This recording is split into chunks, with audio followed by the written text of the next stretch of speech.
Acabou o sonho. O Chelsea venceu o Fluminense por 2-0 e está na final do Mundial de Clubes. E nós, do Árbitro de Vidro, vamos te explicar como foi esse jogo. O clube londrino segue sendo o carrasco dos brasileiros e não é nenhum exagero falar que eles dominaram as ações do jogo. O Flu, em muitos momentos, principalmente no começo do jogo, passava no meio-campo e já perdia a posse. Principalmente quando a bola chegava em cano. O centroavante perdeu a maioria das bolas que recebeu e numa dessas gerou o ataque que abriu o placar para os Blues. Claro que não podemos jogar a culpa do lance nas costas dele, até porque o Guga deu um passe na fogueira, mas mesmo assim ele errou o domínio e perdeu no pé de ferro para João Pedro. A posse acabou ficando com o Pedro Neto, que a gente já comentou aqui que é um dos melhores jogadores, não só do Chelsea, mas desse Mundial. E bom, mesmo marcado pelo Ignacio, que vem fazendo um grande Mundial, ele conseguiu levar vantagem e levantou para a área. Bola essa que o Thiago Silva rebateu e, para azar do Flu, ela caiu no pé do João Pedro, que estava sozinho na entrada da área, tanto que ele teve tempo para ajeitar antes de finalizar. E a finalização foi absurda, um golaço. O atacante não comemorou em respeito, já que ele é cria do Fluminense, né, cria de Xerém. Aliás, ele deve ter algum problema com o goleiro Fábio, porque o cara só faz golaço nele. E segundo o SofaScore,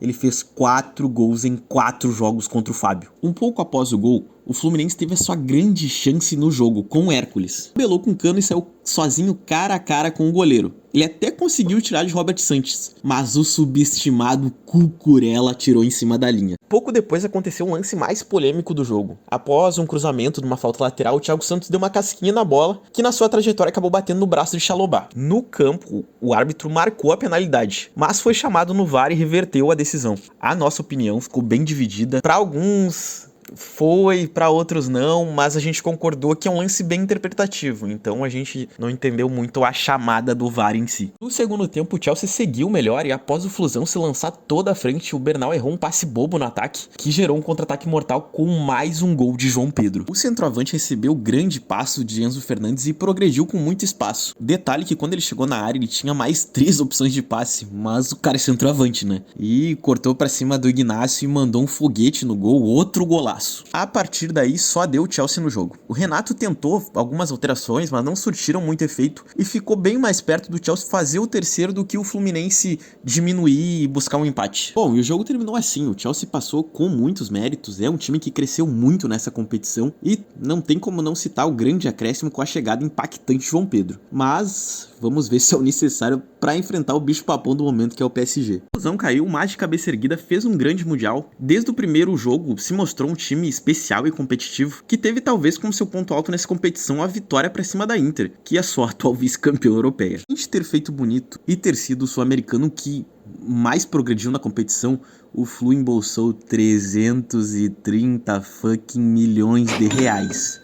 Acho que dá pra fazer alguma coisa com isso aí. Depois desse resumo doloroso para a torcida do Flu e alegre para o restante do Brasil, vamos para os destaques, começando com os destaques positivos. João Pedro. Agora que ele tá no Chelsea, tá liberado ele ser convocado? Fica aí o questionamento. Mas desde o jogo contra o Palmeiras ele se mostrou muito participativo e que vai brigar pela titularidade. Nesse jogo não foi diferente, além dos golaços, ajudou o time bastante na criação, principalmente por ser um cara bem móvel, e se continuar assim vai ser titular fácil da equipe. Nkunku. Talvez o seu melhor jogo com a camisa do Chelsea.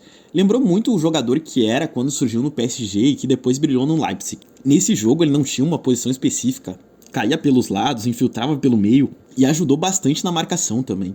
No começo do jogo dava pra notar que ele estava meio posicionado como lateral direito, mas durou bem pouco, porque, como já citado, ele não tinha uma posição específica. O sistema defensivo do Flu tá até agora tentando achar ele. Cucurella, figurinha carimbada aqui. Fez outro grande jogo, tirou o gol em cima da linha, apoiou que nem louco, se antecipava em tudo que é bola. Mais um jogo que ele termina. Esse cara, ele não cansa. Partidaça. E para de odiar esse cara, né? Enzo Fernandes e Caicedo. Cara, essa dupla é muito subestimada, eles se completam muito bem e são dois catimbeiros do caramba, mas que jogam muita bola. O tanto de tempo que eles ganharam nesse jogo não tá escrito. O Caicedo teve uma função no começo de marcar o Arias mais de perto e fez com tranquilidade isso. E depois foi um dos donos do meio campo. Detalhe que ele jogou toda a partida. Já o Enzo fez de tudo. Infiltrou, armou, deu assistência, matou tempo, apitou o jogo, fez no mínimo umas 5 faltas e saiu sem amarelo. Se isso não é ser brabo, eu não sei o que é, cara. O Ignacio, ele foi um pouco abaixo dos outros jogos, até perdeu uma bola que poderia ter gerado no gol de Jackson no fim da partida, ou se ele tocasse pro Palmer, que se enlouqueceu no lance com ele, mas foi uma boa partida até de um Fluminense que no geral não foi bem, e entra mais pelo seu grande mundial.